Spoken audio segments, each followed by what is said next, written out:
Okay, good Erev Shabbos, everybody. On my way home from work, went to the mikveh already. It's Erev Shabbos, Parshas Vayigash. I wanted to share a little bit. I had other things in mind to talk about. I want to share kind of what my sermon was today.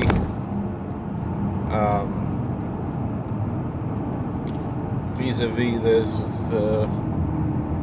with Parshas Vayigash. I started off by talking about how it used to be in the old days, 30s and 40s and 50s a little bit. It really goes back to the 20s and earlier. When you went to the movies, especially the kids would go to see a matinee, see a double feature, they'd see a cartoon, a newsreel, some other short subject. One of the short subjects would be what we call a serial, and they would call them sometimes the cliffhanger serials. About 12 episodes long, usually, maybe 15 if it was maybe a higher budgeted serial. Average was 12. I wouldn't say average, but the normal number, the most common number was 12. Well, I forgot what you call that. The common number, right? Or there's some word in math that it's I don't remember. Anyway, I'm trying to remember elementary school or high school math. What do you call that one? That number, it's not an average. It's the most common number in a group of numbers. I don't remember. Anyway, probably just a common number, right? So,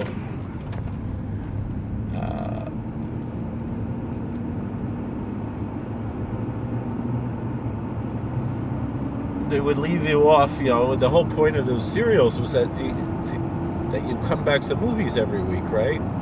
And so they'd leave you with like a cliffhanger. You got to see what happened to Flash Gordon, to Buck Rogers, to Crash Corrigan, to Gene Autry, to the Lone Ranger, Superman, Batman. The Green Hornet, all of them. They all had serials. Phantom Creeps. They were fun, serials for kids, and you wanted to see, it always looked like they were gonna die, and then you got to see what happened. How did they survive? How did they get out of this one, right? I was watching on TCM, and you have this. You can watch TCM Now, I think it's called, where you can watch it, on streaming. And I think last year, well, obviously it might have been 2 years ago now, they had, I think it was last year, they had Flash Gordon Conquers the Universe. And my favorite of the Flash Gordon serials is the first one. This was the third one.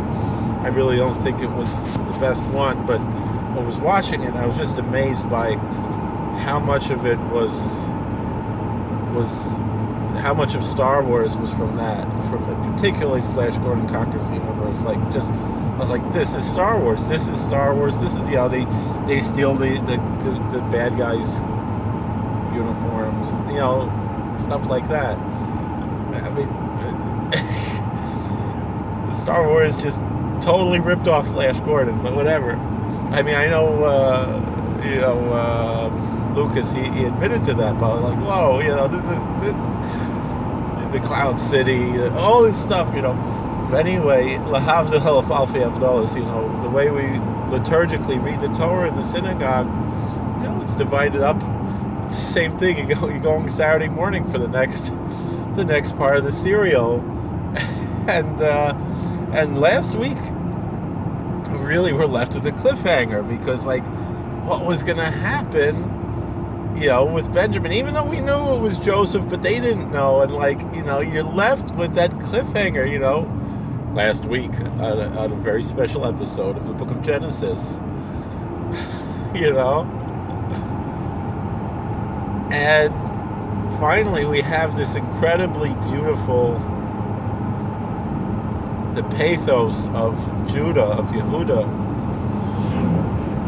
approaching Joseph, not knowing it's Yosef Atzadik, and pleading for his brother Benjamin, for Benjamin, saying, take me, not him, laying down his life for another, accepting to be a slave to this Egyptian rather than, than going back home to his father, facing his father, telling him that, yeah, Benjamin had to stay in Egypt, Then Yosef was so moved, he saw that his brothers really did tshuva. They're not mistreating his one full brother. They were all his half-brothers except for Benjamin. They weren't mistreating him. He was,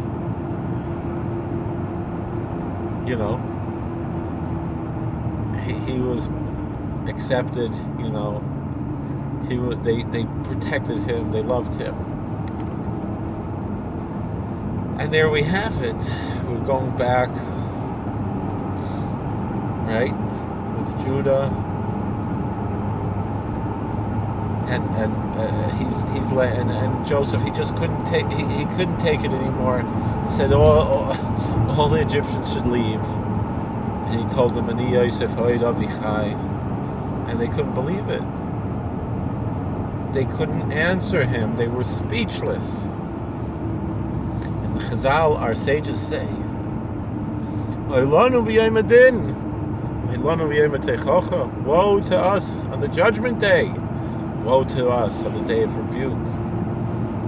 Can you imagine what it's going to be like after 120 and we get up to heaven and we realize that all along it was God.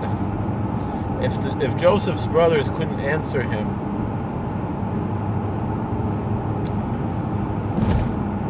and because they realized all along it was Joseph, they couldn't answer him.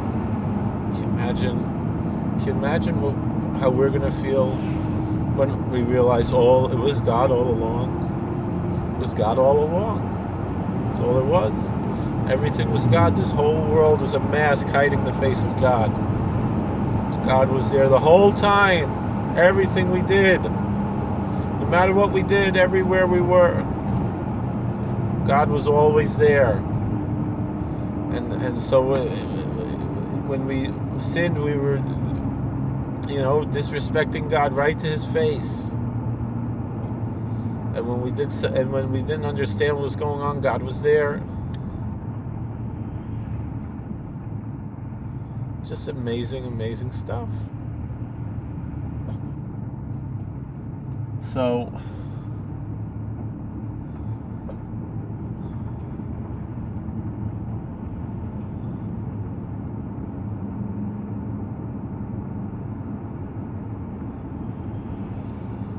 and we didn't realize all the time, all the time it was God. That's what we're gonna realize. I mean, almost like on The Simpsons when they had the Planet of the Apes and they said, oh my gosh, I was wrong, it was Earth all along. Can you imagine all of us were going to say, even the biggest believer, even the most religious person, the biggest saint is going to say, oh my gosh, I was wrong, it was God all along. As much as we try to be good and do what we're supposed to do, sometimes we mess up, and we're not perfect. None of us is perfect, but then we're going to realize, oh my gosh, I was wrong. It was God all along. Can you imagine? I was listening to Dennis Prager just now. An atheist called up, and he was like kind of in an angry mood, and because he has nothing to believe in, right? And Dennis said, I'm not trying to. I really want to talk to you. Really, I'm not trying to, hurt your feelings or anything. But the guy said, he said, well, you don't believe in God because God invented, because if a scientist would have invented an insect that killed millions of people, you would say the scientist is evil. So there's Mosquitoes have killed so many millions of people. The most dangerous animal in the world, the most deadly animal in the world is a mosquito. So Prager said, "Yeah, I know what you're saying." So you said, but let me ask you, you're an atheist. He said, "That's why you don't believe in God?"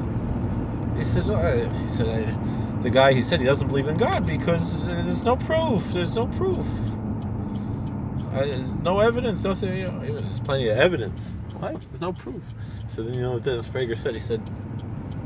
He said, "Is there any proof that beauty exists?" Could list a whole list of things that we know exist. Does love exist? Does beauty exist? So then the guy said, "Yeah, but beauty didn't claim to create the whole universe." He said, "That's a different story." But he said that, if you said X doesn't exist because of Z, so I'm saying, so can you say that Y doesn't exist because of Z? Forget about what we claim, something about X. You can't empirically say that X doesn't exist. It's one thing to say, I don't know. The agnostic, I don't know. Or like my friend Rabbi Meza says he said even the religious people, they should be hopeful agnostics. We should hope that there really is a God, but we don't know. Even though Maimonides says we're supposed to know. And I know Rabbi Meza loves the Rambam very much. But he says, all right, so the Rambam doesn't have the right to tell, even though he said it's only what the Torah says. But the thing is, the Torah says also. Because he said anything theological, we have to just go by what the Torah says. But the Torah says, you were shown to know that the Lord is God, not just to believe. And this misunderstanding of what belief means, like I said last time, from what Dennis Prager is saying, Amina B'Hashem of Moshe Avdoi, Emunah doesn't mean belief in something that's unproven and unprovable. Emunah means it's been proven. He's a professional. That's what it means. That someone is an Uman. I don't mean like Uman Rosh Hashanah. I'm saying that he has an umnus. He is a professional. So he's an Uman. He knows what he's doing. He's proven himself. And that's the root of the word emunah, of faith. The same thing. The Muslims, they have iman. So emunah, the same word. What does it mean, iman, emunah? What does it mean? It doesn't mean faith in the sense that it means in English. It can mean that colloquially, this and that, but really emunah means trusting in a professional, recognizing that God is the best at everything he does. That's what it really means. That's what the root of the word means. That God is the number one professional, best in the business. He's got the best reviews on,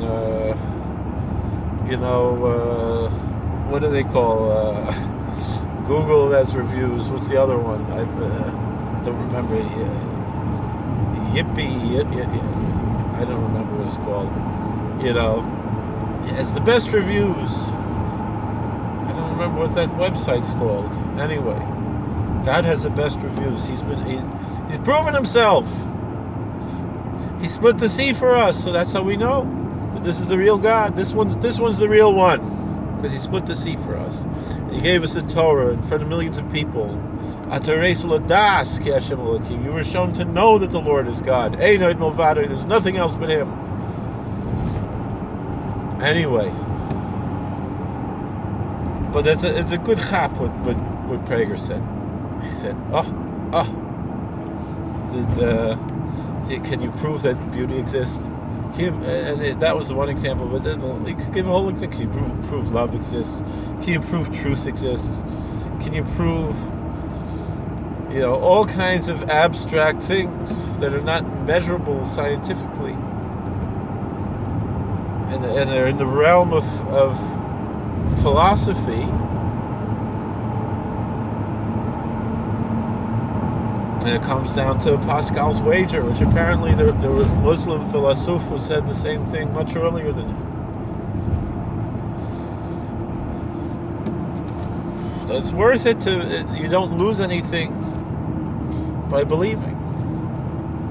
Someone's going to say, well, you're going to lose all the fun you could have had. But what is that worth? I mean, in the end, so what's the big deal? What does it really matter that you would gain by not believing? Society isn't better without belief. I mean, compare American society that's essentially Christian society. Doesn't mean everybody's worshiping Jesus, but it was saying the Judeo-Christian ethic, quote unquote, lack of a better term, is there. And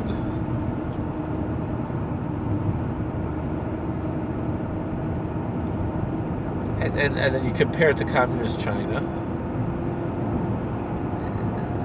You compare it to Japan before World War II and earlier. The ideology, the culture. You know, I mean, why did America need to drop the atom bombs on Japan? Why was it necessary? And the thing was that it was a big struggle, emotionally and morally, for the Americans, and they still, to this day, filled with guilt. Many people feel guilt about this, but they did the math. More people would die if they didn't do this than if they did it. The war would never end. The war would keep going because they would never give up. Because that's their ideology. That was their ideology. To never give up, which there's a beauty in that. To never give up, but not like that. Not the way they were doing things. You have to learn like Rabbi Nachman not to give up. But that's not what we're talking about here. It's a totally different approach. It's nicht unsere. I didn't really talk. I'm off the subject a little bit. But that's what we have, you know. So the meaning of Hashem is Moshe Avdei. Oilanu b'yem edinu, oilanu b'yem eteichacha. Woe to us on the day of judgment. Woe to us on the day of rebuke. We're gonna stand in front of the Almighty and be shocked. Our jaw is going to drop down. We're not going to be able to speak. We're going to be so shocked. It was God all along. Oh my gosh, I was wrong. It was God all along. Everything. And so this atheist, he's going to say that. He's going to wake up one day, or not wake up one day. Oh my gosh, I was wrong. It was God all along. Dennis Prager was right that day I called him on the radio. But I'm not just talking about the atheists. The religious people also are going to say, we also have to, we're also asad l'tenis adin. We also deserve teichacha, especially me. But there's hope. This week's Haftarah we spoke about at length. And then we read it. It's beautiful. We spoke about how did that come to be? How did it come to be? Why did it come to be that the kingdom split? And so that Ezekiel had to take the two sticks, hold them in his hand, and hope they come back to be one again. And show that they will be one again. But why did they get broken to begin with? So we know the story of when King Solomon left this world and his son Rehoboam. He said he had where to get advice from, right? He could get advice from the young people, his friends he grew up with. He could get advice from the elders. And he heard both sides. And they both gave their advice. And it was already predetermined that the kingdom would split and that Jeroboam would become a king.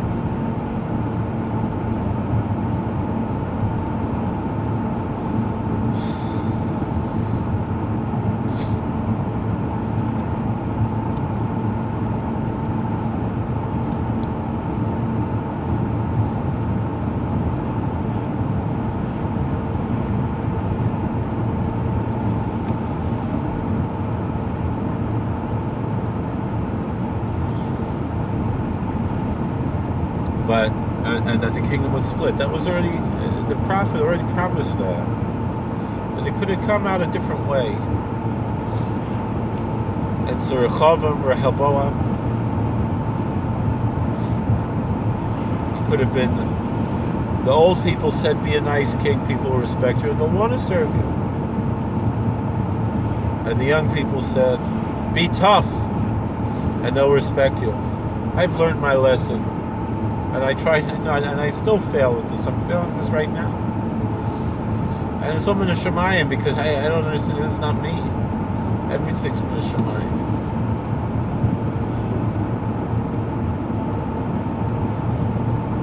It's hard to tell people that sometimes, but everything's Min Hashemayim. Baruch Shalom feared the Welt.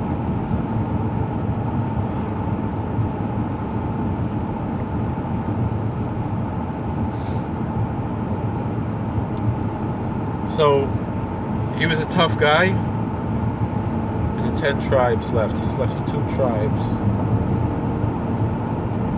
Judah and Benjamin, that's it.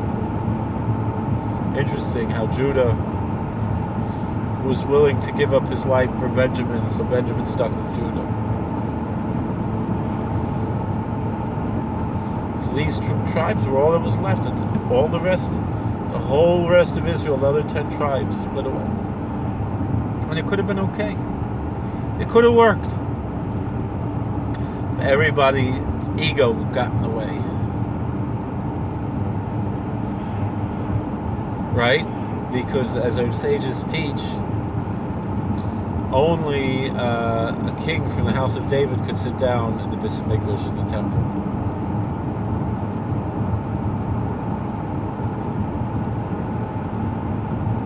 And so Rehoboam was a Davidic king, and Jeroboam was not.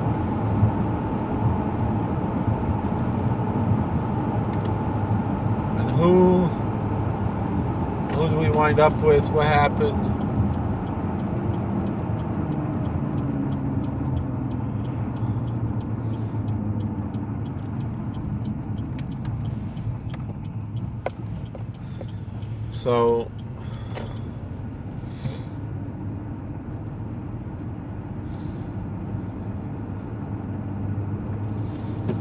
So what could have happened? There could have been 2 ways. One thing is Jeroboam could have gone. Jeroboam was a great man. He was a great scholar. He could have gone, Yerovam ben Nevat, he could have gone and not sit down in the Beis Hamikdash and still made a pilgrimage and encouraged all of his subjects, all of his vassals to make a pilgrimage. But the other side could have been 2. Rehoboam could have said, Yerovam, I don't want to insult you.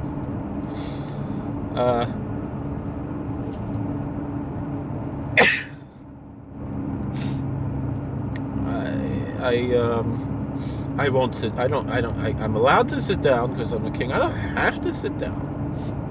I'll stand, you'll stand, we'll both stand.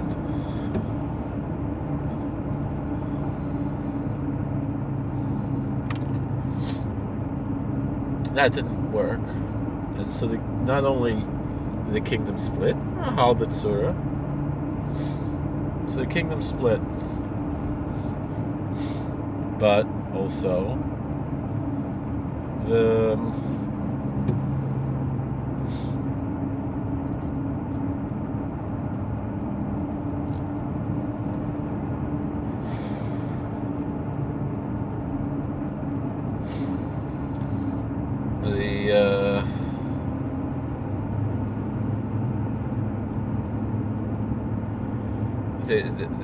Yerovam ben Nevat, he made his own temple.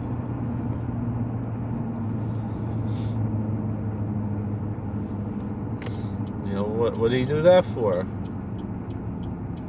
And he put golden calves in the temple. And we explained the golden calves were there to serve for the same thing as the Kruvim, as the cherubim on the Ark of the Covenant. Because the cherubim were in the vision of Ezekiel 1, and the ox. So it's the same. They knew that was why Yerovam ben Nevat made the tzura of the golden calves, not as an object of worship, but rather as a means of like an antenna to pick up word of God. In the end, no. What happened? People started worshiping idols. Everything fell apart. The kingdom was lost. And yet, Ezekiel said, the kingdom will be restored. And actually, that prophecy was fulfilled already, because there were individuals from each of the 10 tribes who came back and part of Judah, and that was it. That was how it's not that we're waiting in the future, but the point is, I want to bring out what Ezekiel says in our Haftarah. How are we going to be united? We got to be united under God, and that's it. If we're not united under God, then we're not indivisible. The only way that we can be indivisible is if we're under God. God says, you will be my people, I will be your God. I will be your God, you will be my people. And that's what it is. Under God, indivisible. Without God, we're totally divisible. There's no achdus.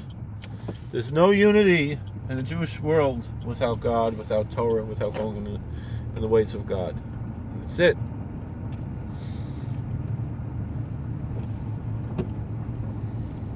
And we have to know that.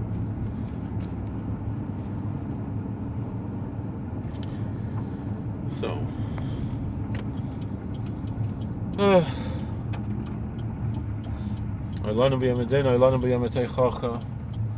woe to us in the judgment day, woe to us in the day of rebuke.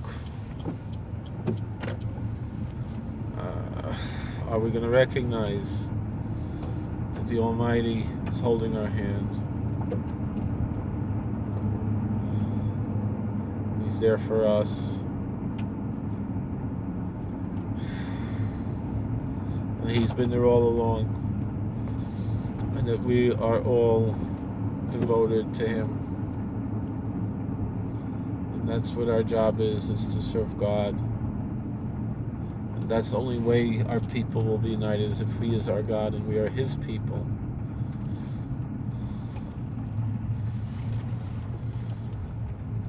Without God, there's no point in being Jews.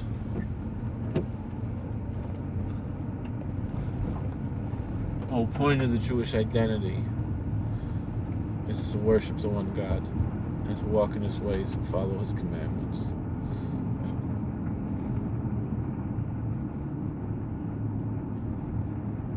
Almighty shall help us. We should be zoiche to all the gewaltige hashvuos and taka to learn to daven the mitzvahs masim tovim. And taka soll man zoiche sein. Das ist eine große hashvuos and gute Sachen. Der Eibishter soll helfen. You know, I saw Shimon Roll, he was talking about this question about the things, about the whether or not we should have guns. I don't think, you know, and he said, yeah, certain things, you know, I don't know, but I don't know. We don't have to. It's complicated. We got to make a different video about that. Well, thank you for watching. God bless. Please like, share, and subscribe. Comment. Have a good Shabbos. And we need unity from all people in the whole world. All right. Take care. Be well. You know, maybe even we talk about the Hebrew Israelites. You know, they claim to be from the lost tribes. If they are, if they're not, what's the nafkamina? The thing is like we have to look for unity. If we all want to serve God and we all want to, you know, and I'm not talking about the extremist type of people, but there's a lot of people who are interested in serving God. You know, we create our own enemies when we're not Mekabel Gerim. We know that from the story of Timnah. So, all right, good Shabbos. Good Shabbos, good Shabbos.